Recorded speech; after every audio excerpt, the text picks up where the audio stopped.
Jai Hind students, I hope you all are fit and fine. Today we will be starting with the chapter Civilizing the Natives and Educating the Nation.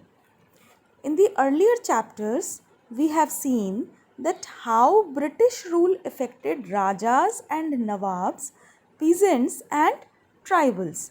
But in this chapter, we will also try and understand that what implication had taken for the life of the students.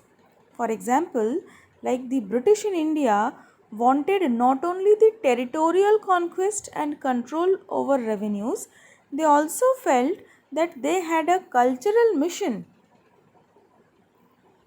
like they had to civilize the natives, change their customs and values. Now we will see that how the British saw the education. The British thought and did also that how some of the ideas of education that we now take for granted evolved in the last 200 years.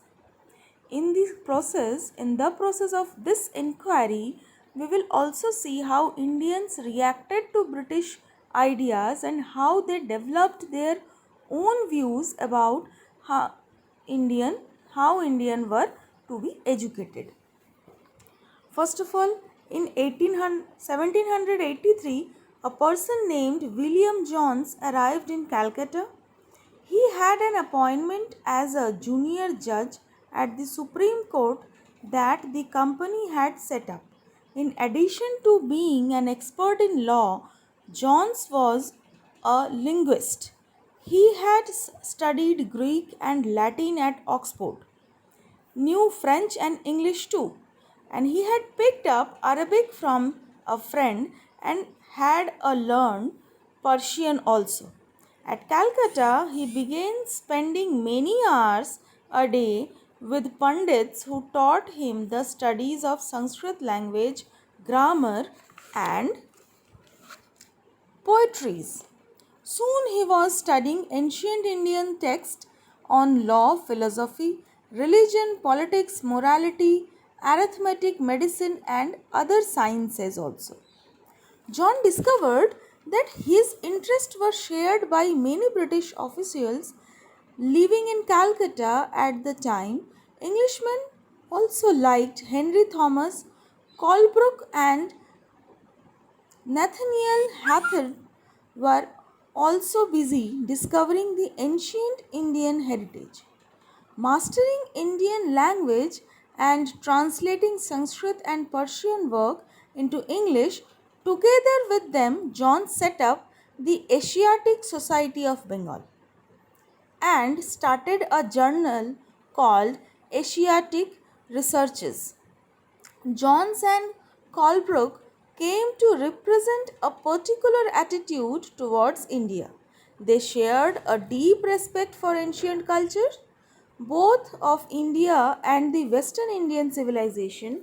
They felt they had attained its glory in the ancient past but had subsequently declined.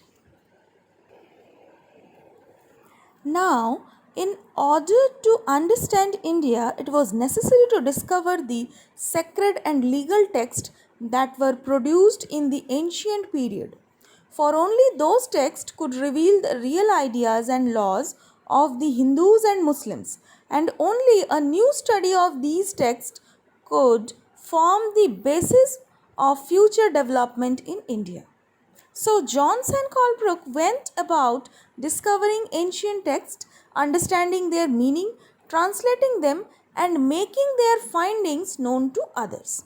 This project, they believed that they would not only help the British team from Indian culture, but it would also help Indians to rediscover their own heritage and understand the lost glories of their past.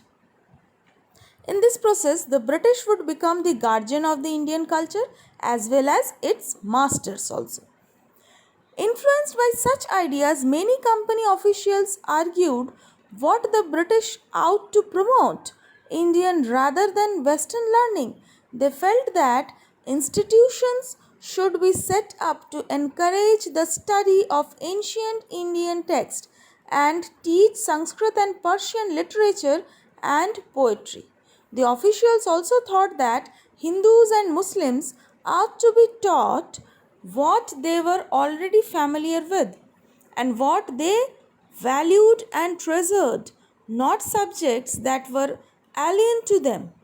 Only then they believed could the British hope to win a place in the heart of the natives.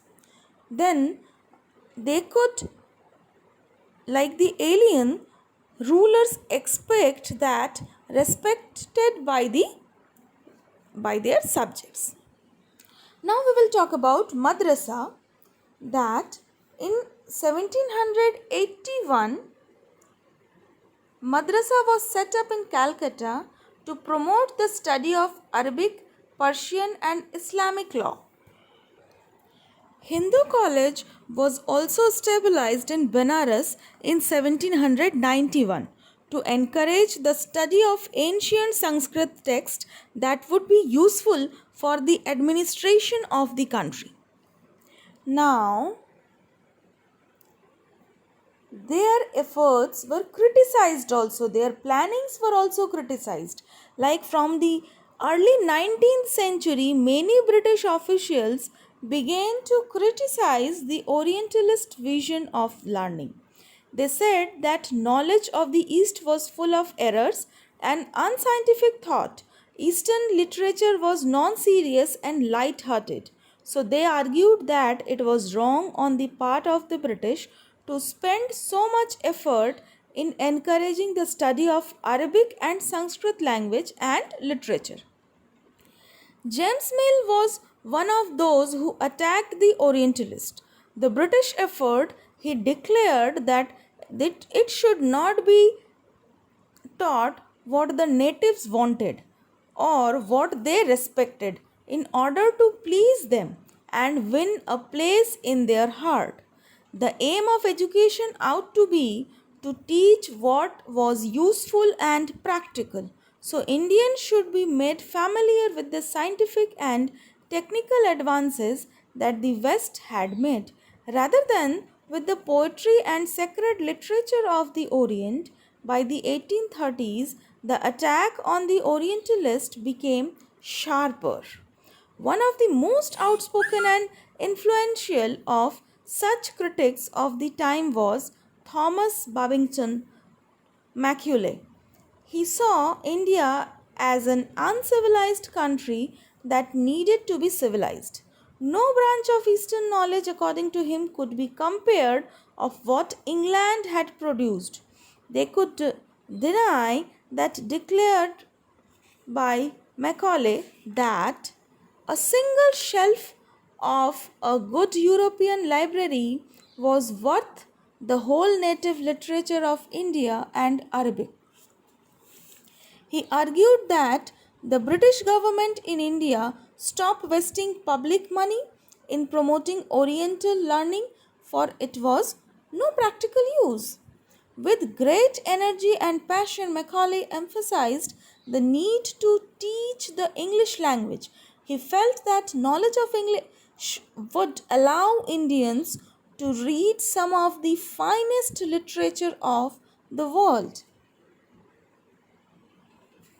Following Macaulay's minutes, the English Education Act of 1835 was introduced. The decision was to make English the medium of instruction for higher education and to stop the promotion of Oriental institutions like the Calcutta Madrasa and Banaras Sanskrit College. The institutions were seen as temples of darkness that were falling of themselves to decay. English textbooks now began to be produced for the school. Now, for today's module, this much only we will discuss. In the next module, I will again get back to you. Till then, Jai Hind, stay healthy, stay happy. Thank you.